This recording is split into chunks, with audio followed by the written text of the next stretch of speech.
Today, I am alone in a part of my room where I am only asked to go if I have failed in some way. I am deprived of his voice. 2 glasses wait for me. The red is sweet. The blue is blue. It tastes acidic, like a lemony sports drink. I try to do it evenly, a sip from the right, then a sip from the left, until they finish nearly together. With each second, it is getting harder and harder to see anything.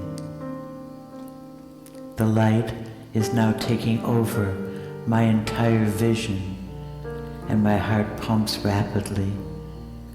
Just when I think I must sit down or I will fall, I feel bands of colored light wrapped tightly around my eyes, and I am dematerializing as I did on the ship of white dreams. There is a rush of air as if I were in high-speed flight.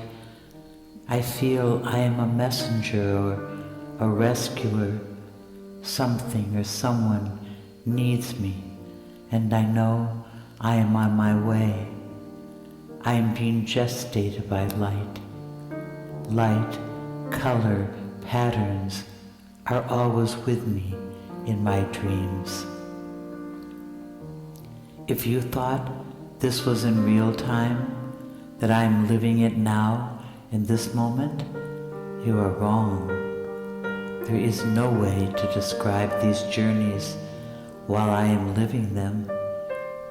His voice usually grounds me in language, but today there is no comforting voice. I am in the ink.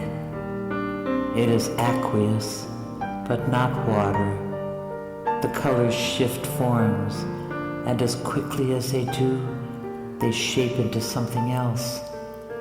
It has a beauty I have never seen before, so I have no words to describe it.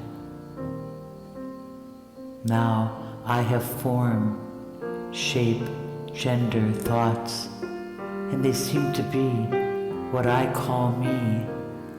I look up from the ink to the skies. The moon is trapped in a net falling down along with me. I am a streaking blue angel entering a new reality's airspace. All is possible. I am holding my breath like a statue full of wonder, curiosity, excitement, fear, and surrender to what comes next. Even not knowing where I am, I sense the reason I am here is to help something survive, something that is dying close to me.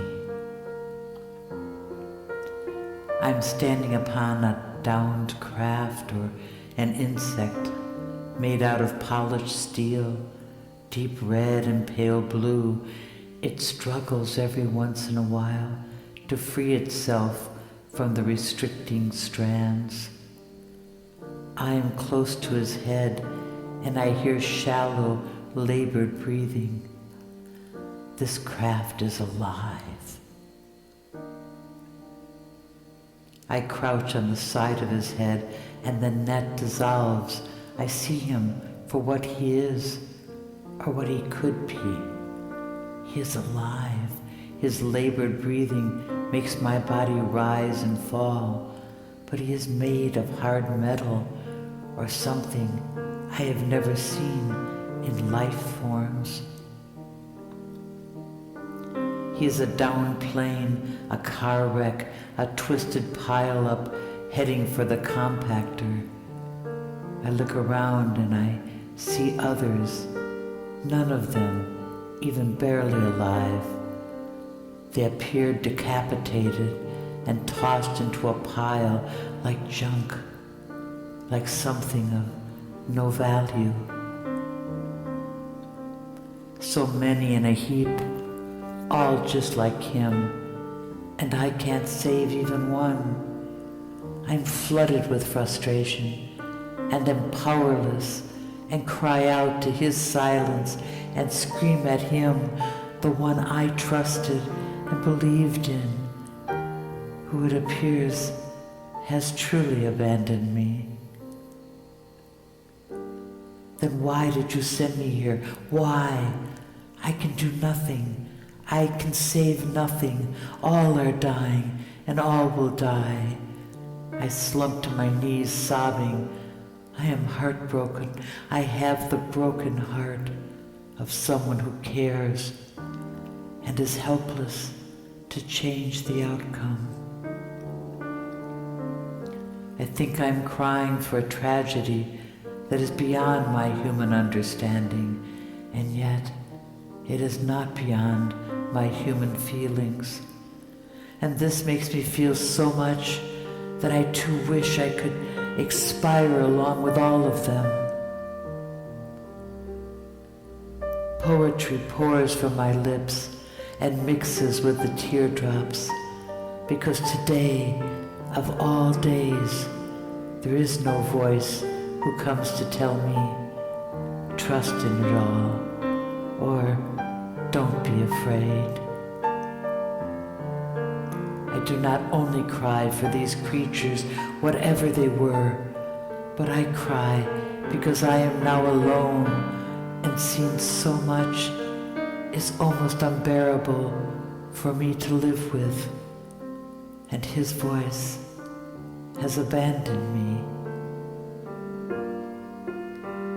I lay across his snout, feeling his dying breaths. His struggle will end soon. He knows it too, as he calms, no longer raising his head. I kiss him deeply. The sweetness of his last minutes fills my mouth, and I tell him I will take this liquid back with me, and to know I understand, although I understand nothing. He stops breathing and is gone.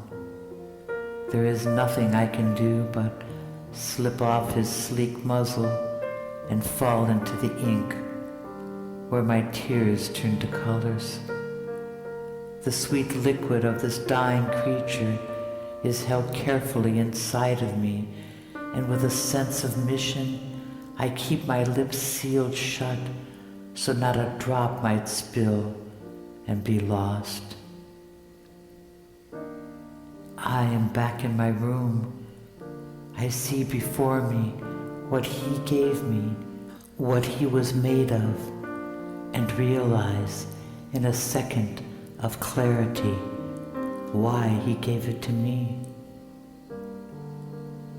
His essence, what he bequeathed me, were the swirling shades and hues of the ink.